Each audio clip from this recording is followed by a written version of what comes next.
Celui qui manipule les autres finit toujours par se trahir.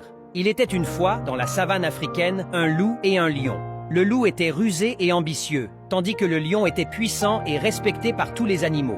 Un jour, le loup décida de défier le lion afin de devenir le roi de la savane.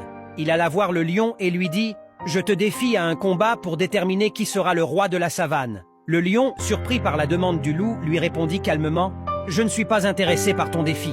Je suis déjà le roi de la savane, et je n'ai pas besoin de prouver quoi que ce soit. » Déçu par cette réponse, le loup chercha un autre moyen de vaincre le lion. Il alla voir les autres animaux de la savane et leur dit « Le lion est faible et ne mérite pas d'être roi. Je suis le plus fort et le plus intelligent. Je devrais régner à sa place. » Trompés par les paroles du loup, les animaux commencèrent à douter du lion. Ils allèrent le voir et lui dirent « Nous ne sommes plus sûrs que tu sois le meilleur roi pour nous.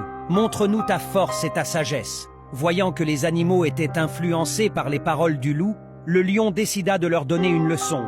Il dit au loup « J'accepte ton défi, mais à une condition. Nous ne nous battrons ni avec nos griffes ni avec nos dents, mais avec notre intelligence. » Le loup, confiant dans sa ruse, accepta.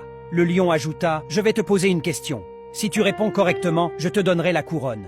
Mais si tu échoues, tu deviendras mon serviteur. » Le loup accepta et le lion lui posa la question suivante. « Qu'est-ce qui est plus fort que le lion ?» Le loup réfléchit longuement, mais ne trouva aucune réponse. Alors le lion dit « La réponse est la peur. La peur est plus forte que le lion, car elle peut le pousser à faire des choses qu'il ne ferait jamais normalement. » Le loup, surpris, comprit qu'il avait sous-estimé la sagesse du lion. Il s'inclina devant lui et dit « Je suis désolé. Je comprends maintenant que tu es le véritable roi de la savane. » Le lion lui pardonna et lui répondit « Je te donne une chance de te racheter. Va et apprends à utiliser ton intelligence pour faire le bien et non pour tromper les autres. » Le loup promit de changer. Il devint un allié du lion et ensemble ils protégèrent la savane et ses habitants. La force seule ne fait pas le roi et la ruse seule ne fait pas le sage. Celui qui manipule finit toujours par se trahir, tandis que celui qui connaît les faiblesses du cœur gouverne avec justice. Le vrai pouvoir est de comprendre ses désirs et d'utiliser son intelligence pour le bien de tous.